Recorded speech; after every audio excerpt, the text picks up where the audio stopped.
This primetime special is brought to you locally by Towsley Ford and Towsley Van Center, America's largest retail collection of Scandinavian and contemporary furniture. Lutheran Brotherhood, providing financial security for Lutherans and strengthening communities through volunteer outreach. Borders Bookshops, offering you a wide range of literary titles and events. And by Luthold and Anderson, investment portfolio management, innovative while conservative. Tonight on The American Experience, D-Day, the greatest invasion force ever assembled, lands in Normandy, France. They throwed everything they had at us. Rank had nothing to do with anything. You were just clinging. Just a matter of survival. Get behind something, get off that beach. D-Day, told by the men who fought. Tonight on The American Experience.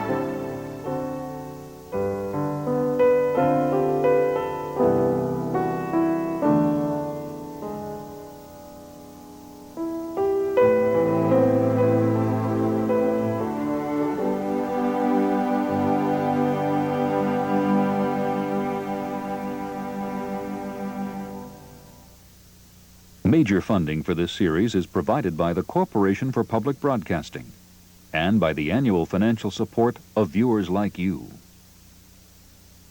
The American Experience was made possible by generations of Americans.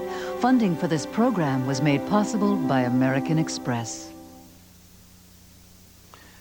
Good evening and welcome to the American Experience. I'm David McCullough. The first brief communique was electrifying.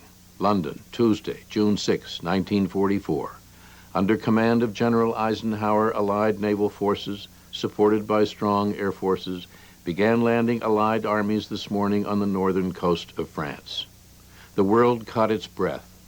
Not since 1688 had an invading army crossed the English Channel. But now it was happening. Operation Overlord, D-Day, the all-out attack on Hitler's fortress Europe. The first assault wave hit the beaches of Normandy at 6:30 a.m. The place of the landing was the best-kept, most important secret of the war in Europe, and success depended on elaborate deception. But it was the individual valor of the men who went ashore, in combination with the greatest marshaling of ships, planes, and guns ever in history, that were decisive. Never was America's productive might so dramatically employed. The Armada reached as far as the eye could see. Our story, D-Day, is told entirely with rare archival footage, much of it never shown before, and the voices of 43 people who were there. Produced by Charles Guggenheim, the film will also be a centerpiece for a new National D-Day Museum in New Orleans. It should never be forgotten that of all events of our tumultuous 20th century, perhaps the most important was the defeat of the Nazi Empire. And for a long and very dark time, for nearly 5 years, that outcome was by no means certain. D-Day was the turning point. It was day one of the final drive to complete Allied victory.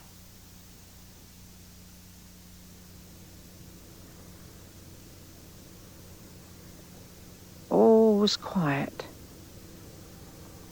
The ships were gone. The planes were gone. The roads were empty. The tanks were gone.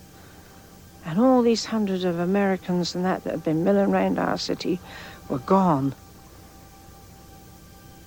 And then this silence. And the waiting.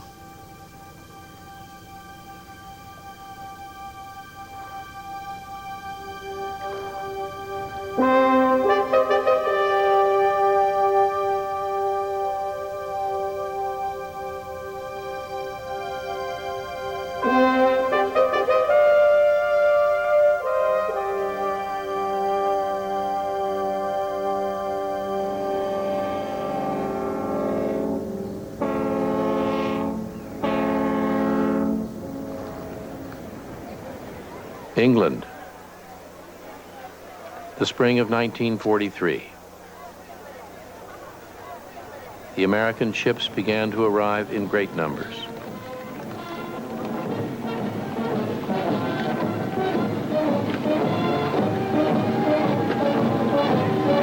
Some had seen combat in North Africa and Sicily,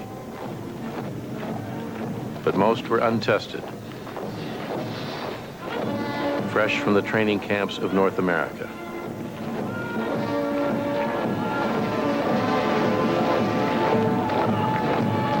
They were here to join an allied army,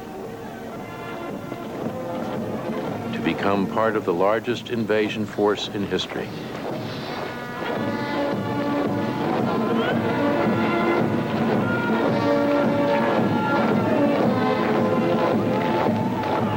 Seeing them, the British were encouraged by their numbers.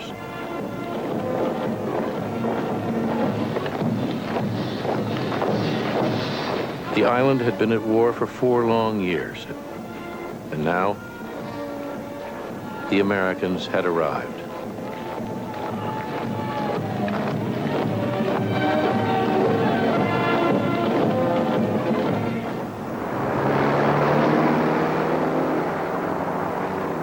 The war had been going on since 1939. They were tired, particularly their soldiers. They had been fighting a very long and difficult war.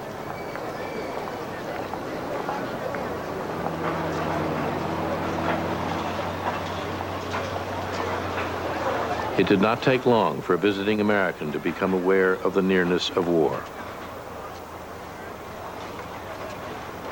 The most devastating effect was probably on the services who were away, came on leave, and no house, no wife, no children, and they hadn't been told.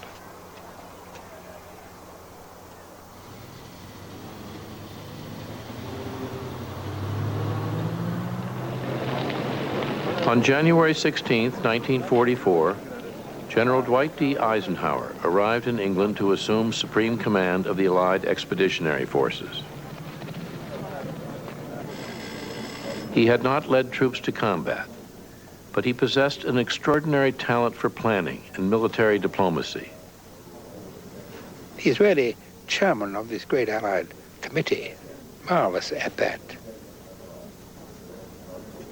His initial move was to appoint his deputies, all British. But he was careful to keep by his side his most trusted field commander, the American General Omar N. Bradley, a solid, able, self-effacing soldier.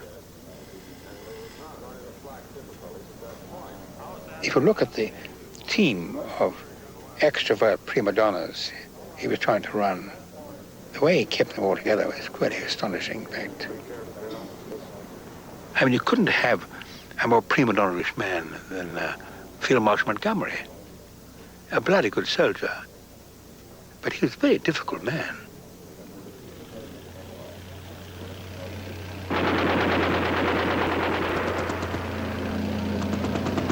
Eisenhower faced a task of magnitude and hazard never previously attempted. Weapon for weapon, tank for tank, save transport and artillery, the Germans outclassed his army.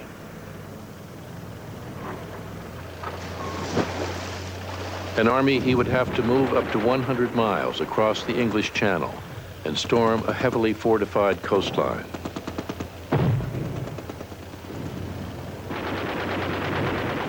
Added to this, he would have to endure a difficult British commander and keep a balanced mind toward his real adversary.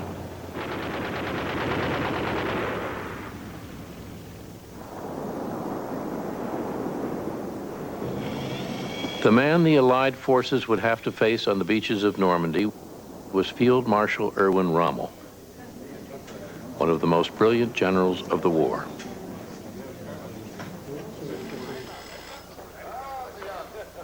In December of 1943, he was appointed by Hitler to command German army units in northern France,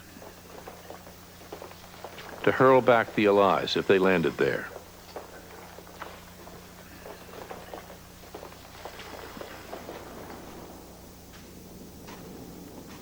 Inspecting the huge fortifications at Calais, less than 30 miles across the English Channel from Britain, he found the defenses formidable. The beaches of Normandy, however, were a different matter. The high tides and treacherous cliffs were to his advantage. But the guns and fortifications at Normandy were too few and far between. Still, Normandy was 70 miles from Britain, and moving an army that distance over difficult seas implied great risks.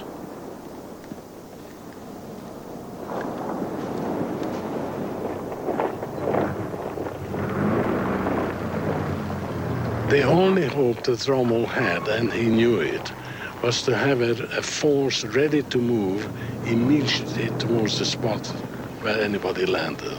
He knew that. He immediately ordered the emplacement of tens of thousands of underwater obstacles.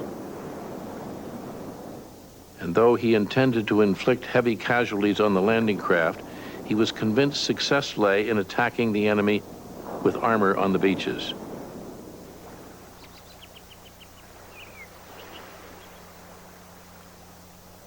Beaches in England, Scotland, and Wales, similar to those in Normandy, were found for training.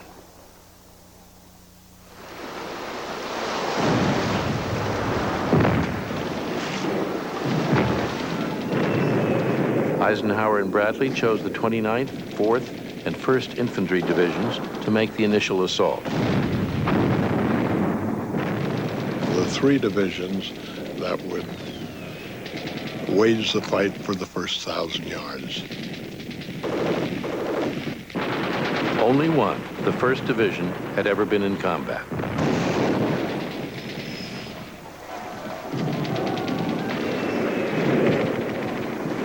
In other parts of Britain, Ranger units trained to destroy coastal gun positions.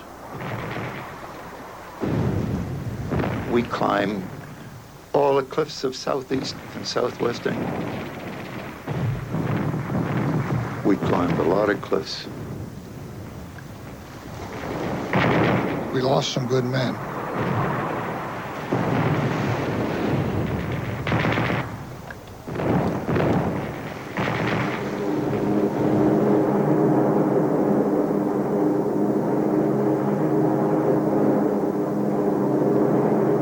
The untried American 101st and the veteran 82nd Airborne were chosen with the British 6th Airborne to be the first troops to land in the invasion. They were first class, those 82nd Airborne. They were spot on.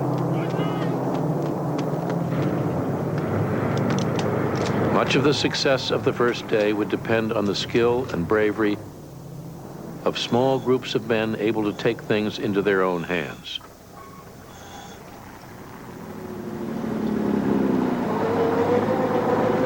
But there was no mistaking where the advantage of the Allies lay. We just had equipment running out of our ears. Some of it wasn't as good as the German, but boy, we had plenty of it.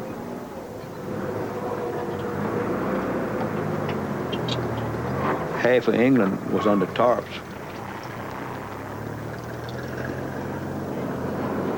We like to sink that island. We had more Americans over than they had British. Man, they were everywhere.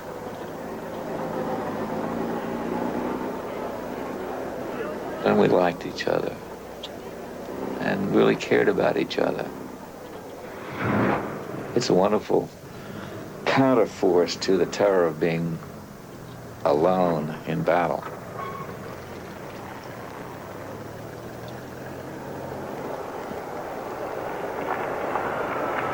The man alone in Britain in the spring of 1944 was General George S. Patton. He had been assigned to lead an army that did not exist. And Patton was furious. Patton was just livid.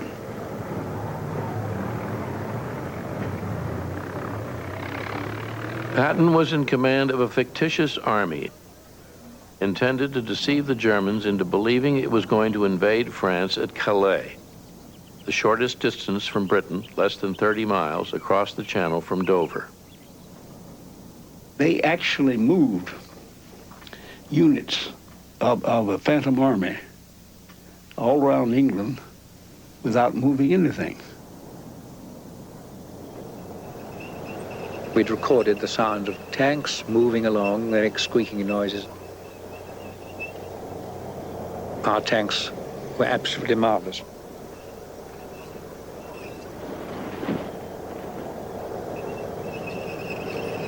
They were splendid.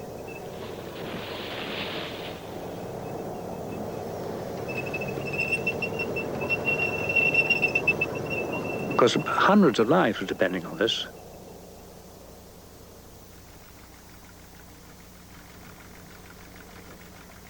The Patton deception worked in great part because of what the British had accomplished earlier in the war. Behind Bletchley House, a Victorian mansion north of London, stood Hut 6. Here a team of British and American cryptographers deciphered coded messages. Codes the Germans believed unbreakable. They never suspected it. We were doing enormous amount of eavesdropping. We could quite often deliver a signal to Eisenhower, Bradley, or whoever, within 2.5 hours of the time the Germans had sent it out. We had indications where the enemy was, what he was doing, the reaction of Hitler to various things and the arguments going on. We knew, well, almost exactly what they were doing.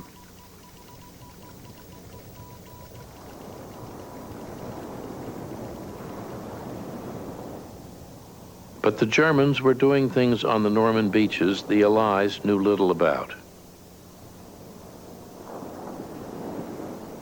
And Allied commandos, some of them foreign nationals, were put ashore at night to find out.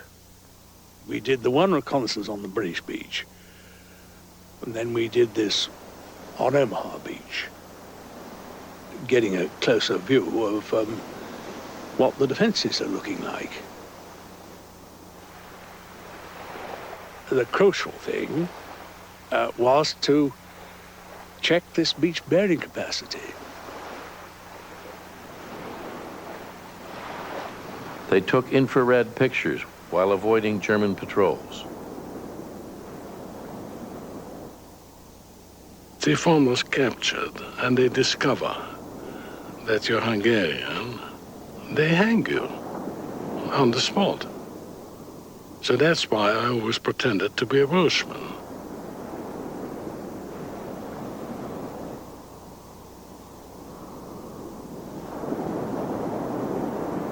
We then had to ease our way out, looking as much like seals as possible.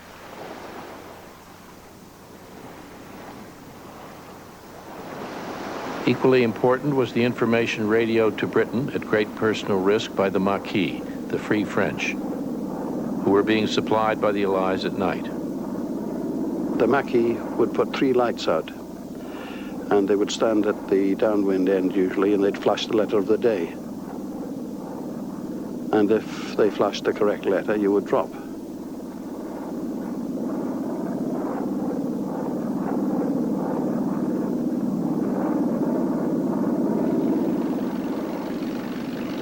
In the early spring of 1944, orders went out to the Allied airfields to target the French railroads and transportation system, to cut off the Germans at the French beaches from supplies and reinforcements.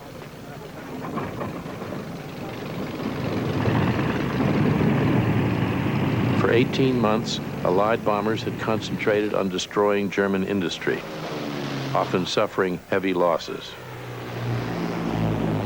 Now the heavy bombers joined the mediums in missions against specific targets in France, in direct support of the coming invasion.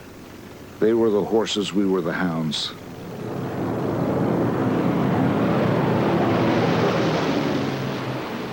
To see them in massive formations was quite staggering. It required a degree of flying skill that we never really collected.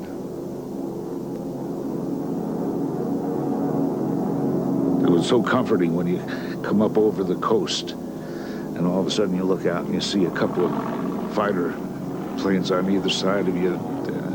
I used to love them.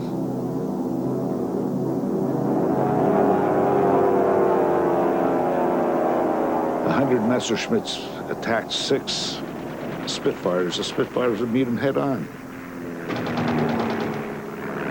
Same thing with P-51, sometimes P-47. They never ran.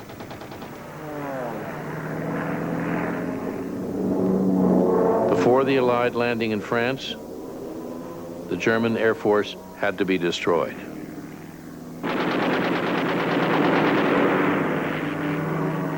In the spring of 1944, over Germany, the Allied pilots shot down 1,300 fighters.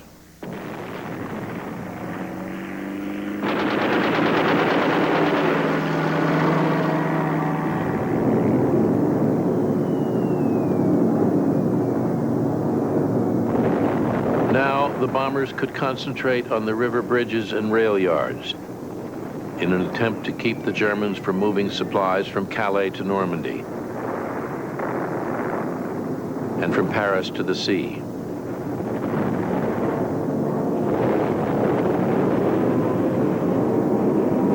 The attack fighters were out to destroy anything that moved.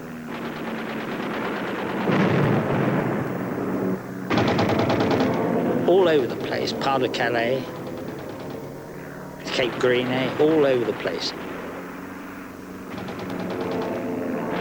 They didn't want to identify where the landings were going to take place.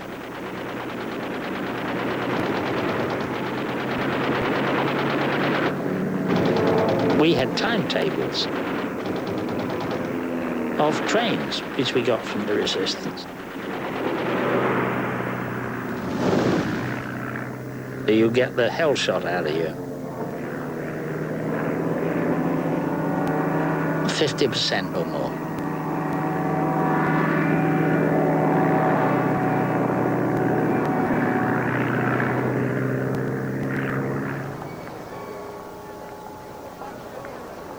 We got on very well with the Americans, I will say that.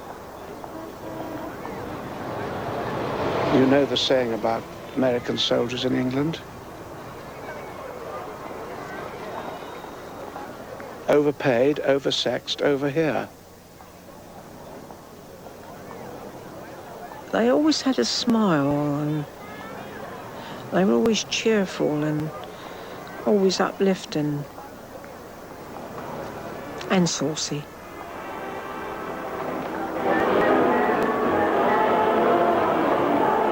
I can't remember kissing him, but it was an understood thing that at the end of the war we would be married.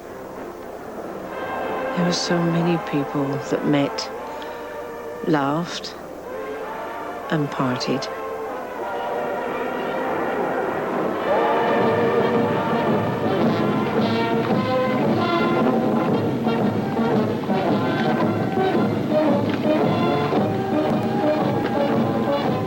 He said, when we go in on this invasion, it's going to be the greatest show on earth. He just laid it on the line and told us what to expect. And he said, now, however, just remember this. He said, some of us is going in there and maybe don't come back.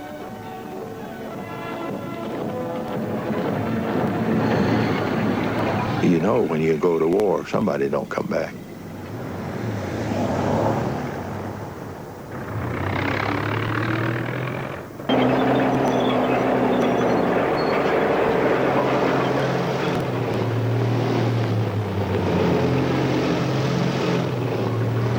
Last week in May, thousands of American and British troops and vehicles moved to the Channel ports.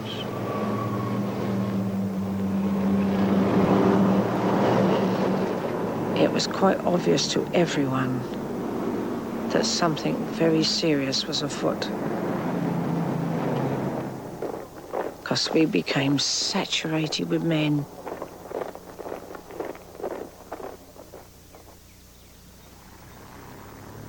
Just waited, sweated it out.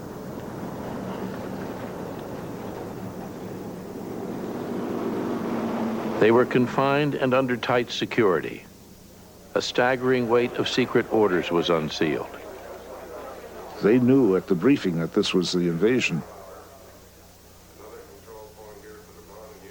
Every bomb crater was shown, every ditch, every stile, every fence. There was a scale model of the beach built to exact proportion. So we all studied it to the point where we knew exactly every house, every defile, everything. We knew where we were going. They now learned they would not be going across the 30 miles of the channel at Calais. The British 50th and the 3rd Infantry and the Canadian 3rd would land opposite the French cities of Bayeux and Caen. The American 4th would go in at the beach codenamed Utah, while the American 29th and 1st Infantry would take Omaha. The 2nd and 5th Rangers would be given the task of silencing the guns on top of the cliffs at Pointe du Hoc, flanking Omaha. It was no secret to the Germans that an invasion was imminent, but there were storms over the channel, and air reconnaissance had picked up no evidence of Allied activity.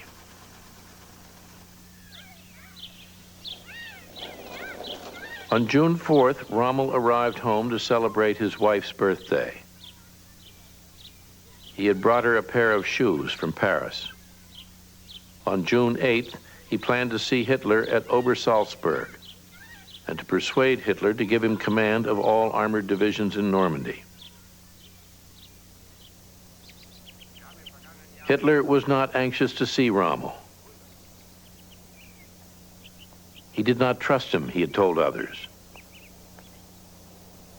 and was more determined than ever to keep control over Rommel's armored divisions himself.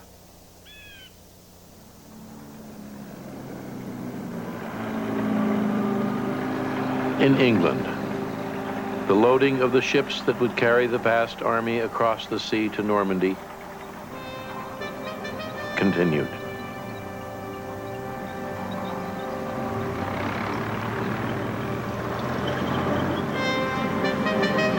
Enough armament to support the 25,000 men who would make the initial assault, and the 125,000 who would soon follow. And everybody saying, God bless Yank. Give him hell.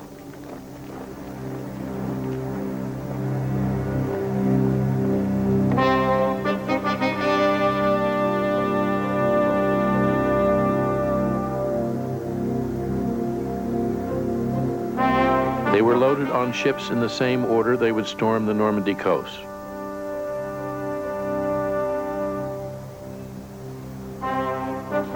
Less than 15% of the men coming aboard had ever seen combat. She said, you're going to see a show. You're lucky to be in an invasion like this. It's going to be, and it's going to be more ships participate in this than any place that's ever been in the world. We're going in to win.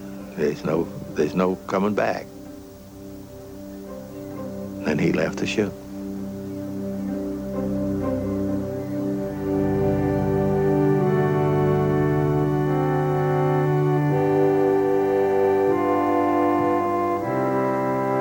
It didn't make no difference if you were Jewish, Italian, Irish, whatever you were. It didn't make no difference. They all wanted to hear the word. It was a way of saying, okay, get right with your Maker, regardless of who you believe in. Make yourself right with him. Look up at the church and the school. Look at the fields. Take it all in. You'll never see it again.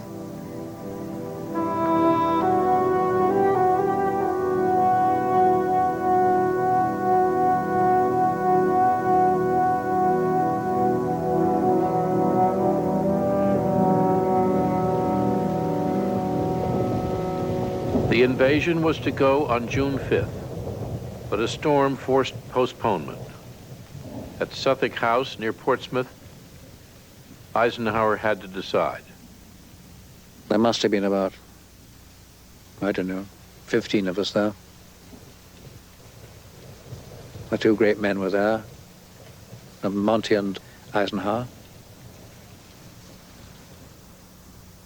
The poor weathermen had to talk first. Eisenhower asked Monty what he felt. It's all right. I'll do whatever you say, we're ready. Then Eisenhower, very calmly, said, we'll go.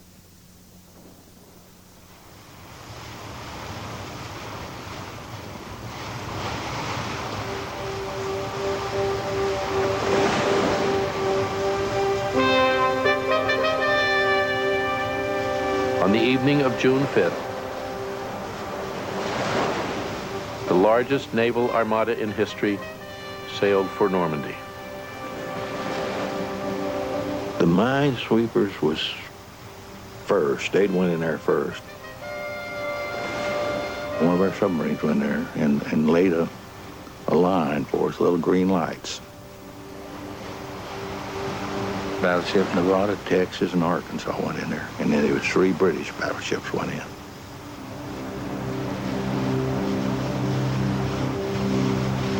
The channels were joined up together to one huge sort of motorway.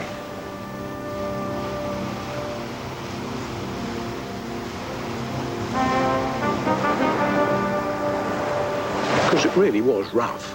Oh God, it really was rough. They were throwing up their guts. My whole battalion came from Minnesota, Iowa, Nebraska. They hadn't done much sea travel.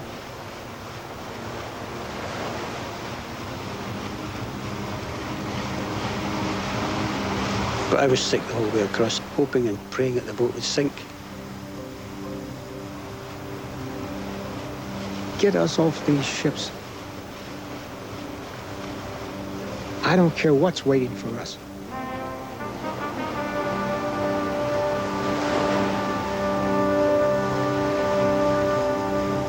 A lot of guys said, oh, I know I'm not coming back. I said, I never entertained such a thought. I know I'm going back.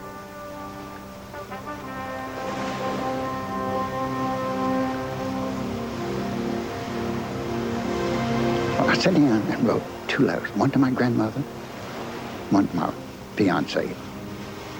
Look, if you don't hear from me in the next 6 weeks or so, don't think nothing of it, because I'll be busy.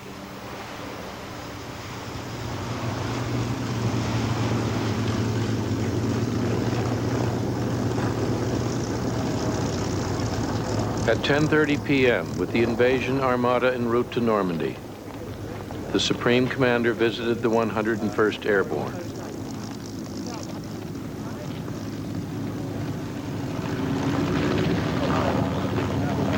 He didn't tell us where we were going, that he had a lot to thank us for, and will have much more to thank us for after this. The 101st and 82nd were to drop behind enemy lines and secure the road exits leading off Utah Beach, destroy and hold the bridges over the Douve and the Murderay rivers, and capture the crossroad town of St. Mary Glees. I lined up all the pilots. I said, I don't give a damn what you're doing, but for one thing, if you're going to drop us in hell, or if you're going to drop us on our zone, drop us all in one place. It was 11:15 p.m. They were now part of the largest sky train ever assembled.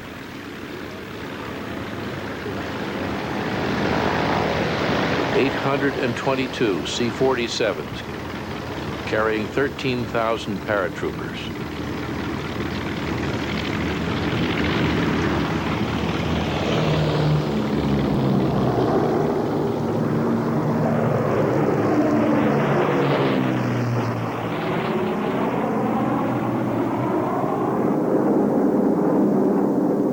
A trail of C-47s as far as you can see behind you, and look up ahead and see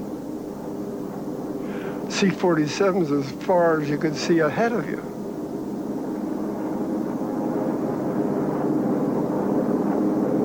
Crossing the coast, they could see 6 British Horsa gliders. Towed by C-47s, they carried 180 British assault troops.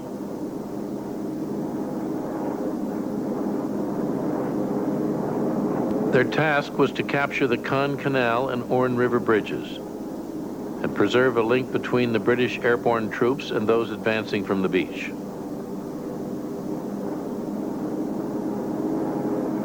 In the moon, I could see just hulks down there. We flew right over the invasion fleet.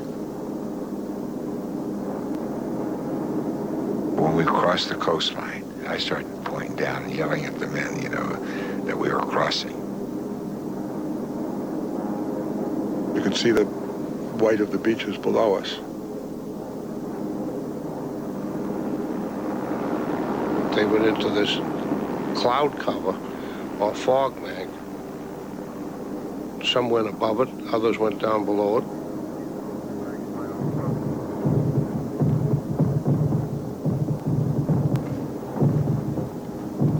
The pilots gunned it. I sensed that there was something wrong.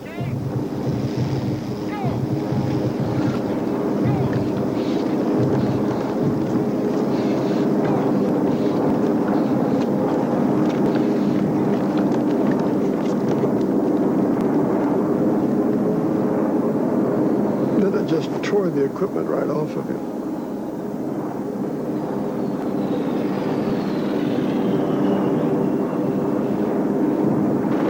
Nowhere near where we were supposed to be.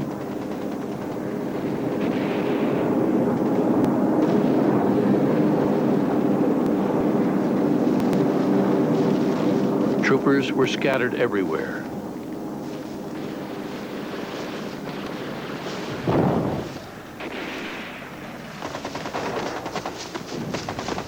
Dick, is that you? He says, yes, sir. I said, holy smoke. He says, sir. I said, he said, how close I came to shooting you. A lot of them went right down through the marshes and never found. That's where they drowned.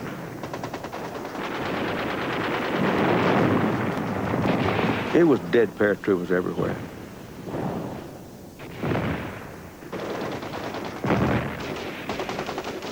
And they were just shot by the Germans hanging there. They could see the gliders that had come in during the night.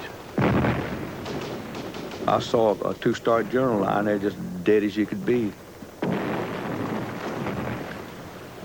I know their survival rate couldn't have been 25%.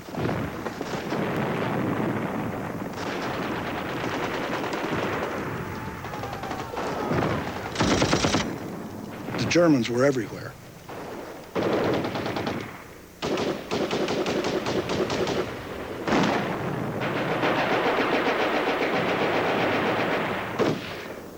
We were outnumbered.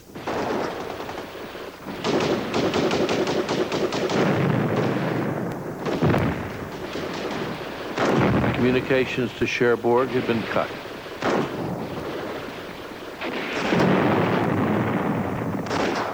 Some rail and road bridges remained in enemy hands.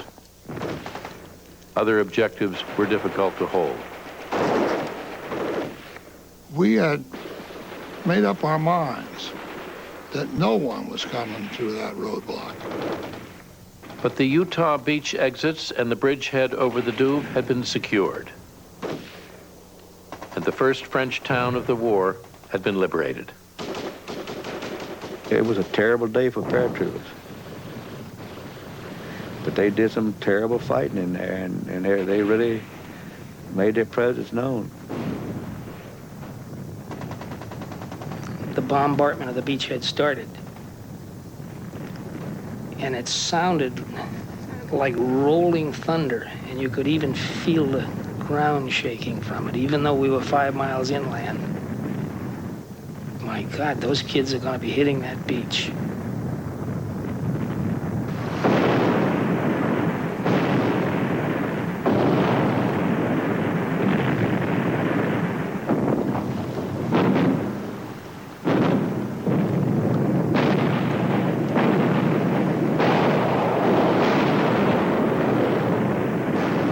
The old battleships just tremble, just shake.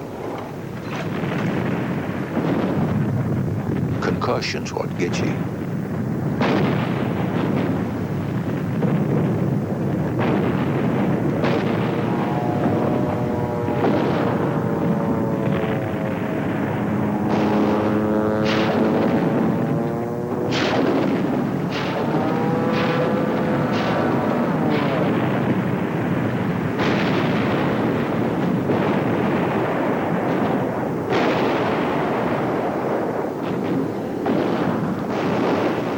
We pumped 99 projectors in there, 99.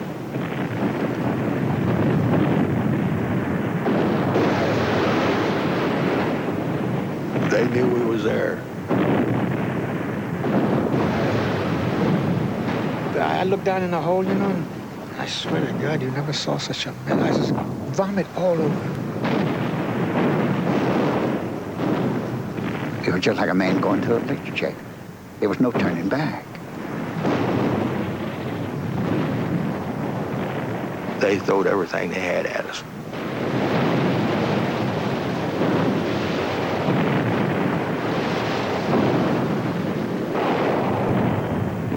The landing craft had been launched into high seas, 11 miles from shore.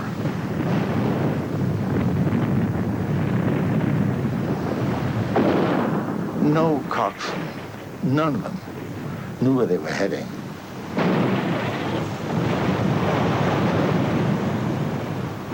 You know, after being tossed around, they headed for a piece of land.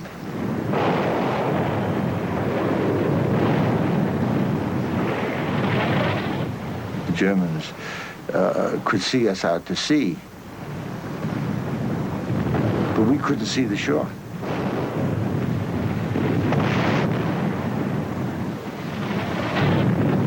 The heavy shells coming over our heads. A terrifying sound.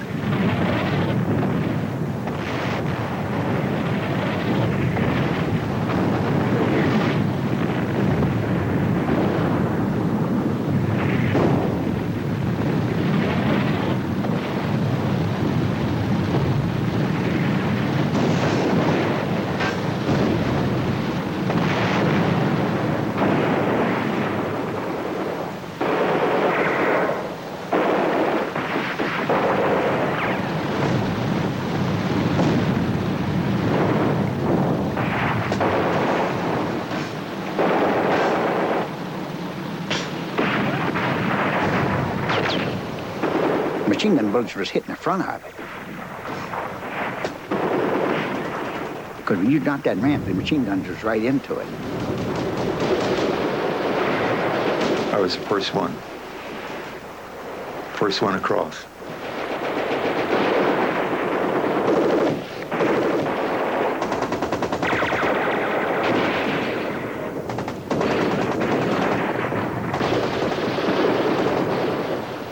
Just a matter of survival. It was just the idea to get behind something, get off that beach. They just saw him get almost cut in half.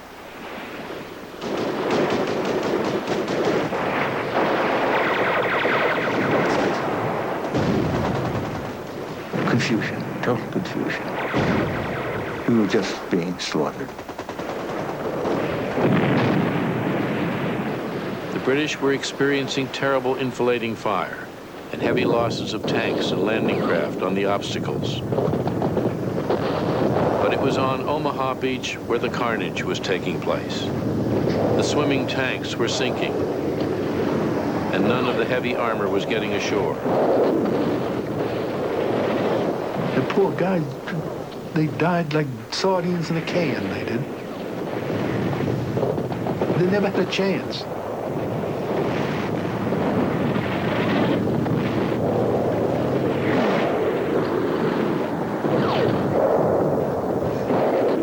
There were bodies floating around.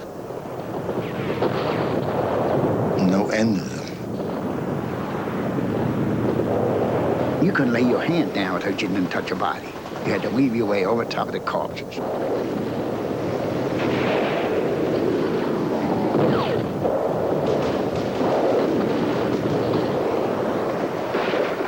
Rank had nothing to do with anything on that beach. You were just clinging. Not by unit, not by role. Everybody individually almost did what they had to do.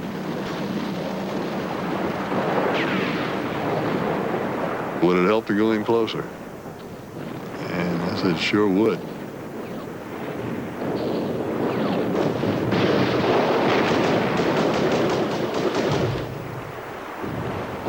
What I was looking for was smoke. Flashes, anything.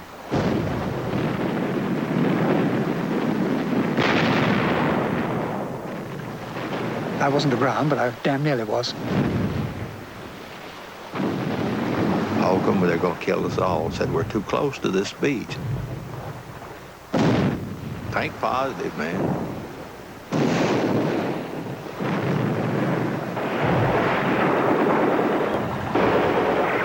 Started yelling, God damn it, get up, move in. You're gonna die anyway, move in and die.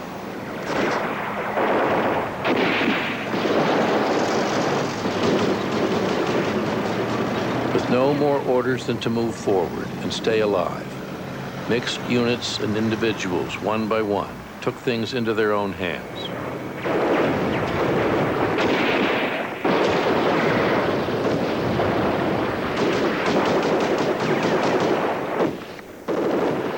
By noon, the German first line of defense had been breached. We were recreating from this mass of twisted bodies a fighting unit again. And it was done by soldiers, not by the officers.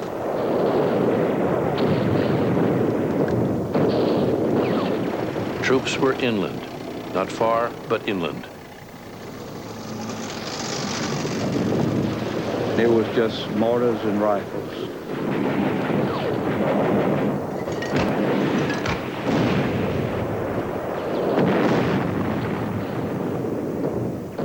The 1st and 29th Divisions had fought yard by yard to get a mile and a half off the beaches.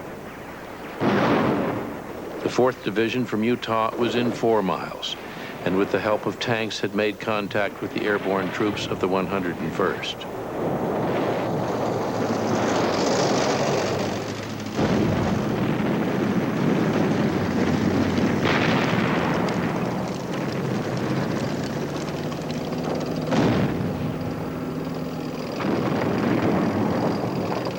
The British and Canadians had advanced 6 miles and could see the gliders that had landed less than 50 yards from the Caen Canal Bridge.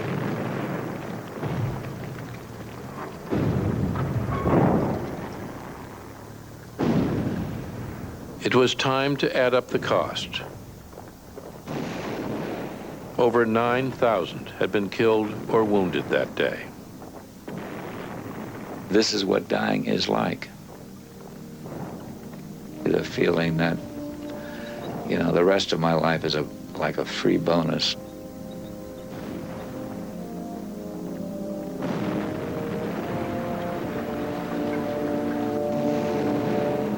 I was relieved, and I walked by, oh God, the guys that died that day.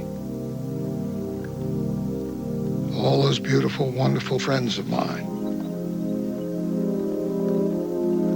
The day before, the night before, kidding and joking.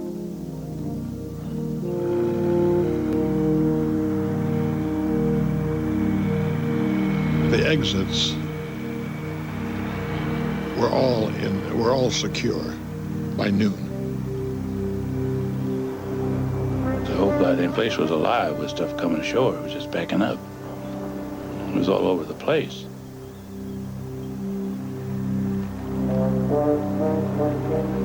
Never stopped. It was unbelievable.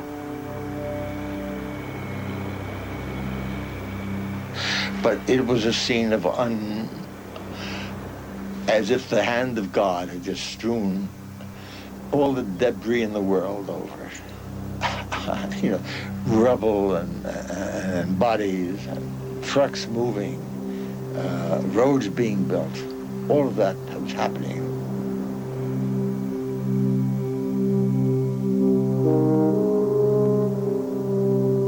They were bringing the wounded down from the base of the hill. The first group of wounded being taken back to the motherships. The biggest job was bringing the bodies that kept washing ashore. There was a lot of them. There was a lot of them.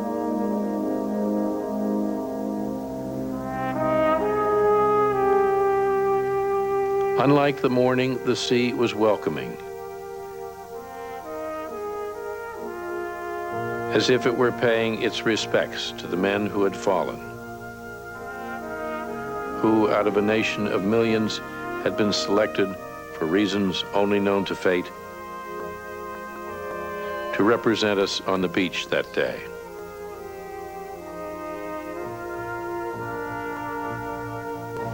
If one cared to listen, the sound of gunfire could be heard. But to those who were leaving and those who remained and had witnessed the day, it was time to remember in silence.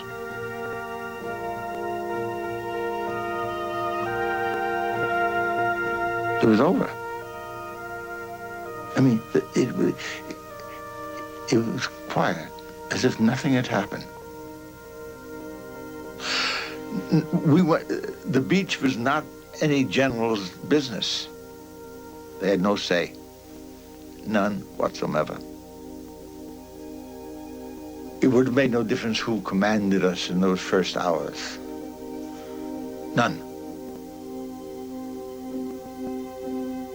But there was something about it,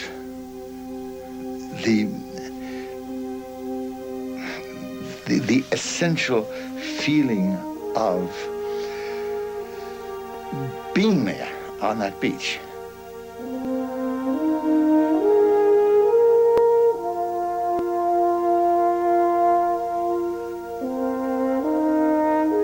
None of us shall ever forget it.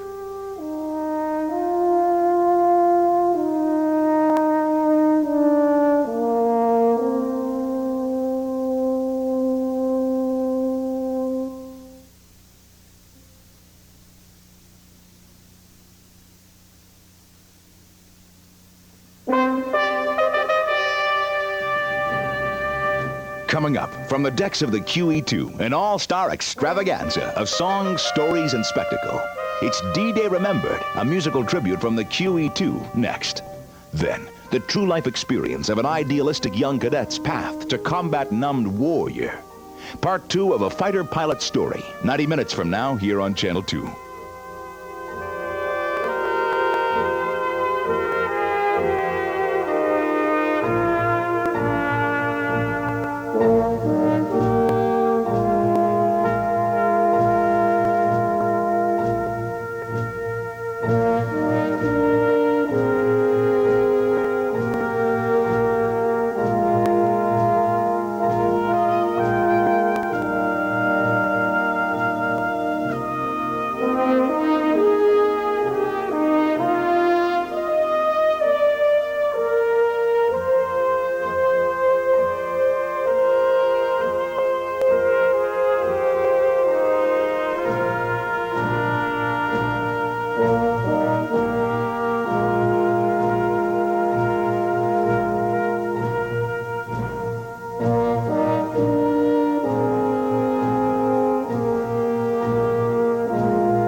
a production of WGBH Boston. Major funding for this series is provided by the Corporation for Public Broadcasting and by the annual financial support of viewers like you. The American Experience was made possible by generations of Americans. Funding for this program was made possible by American Express. Video cassettes of this program can be purchased for educational use only by calling toll-free 1-800-328-PBS1. Home video sales are not available through this offer. This is PBS.